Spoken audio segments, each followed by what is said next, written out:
Hello and welcome back to my channel. In today's video, I will show you how to fix SC Educational Lottery app. So let's get started. So to fix it, you will just press and hold it here. Just click on this I button.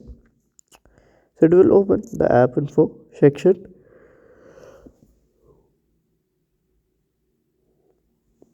So right here, you have to scroll down. Just click on the storage. Click on the clear data and clear the existing data and open it again.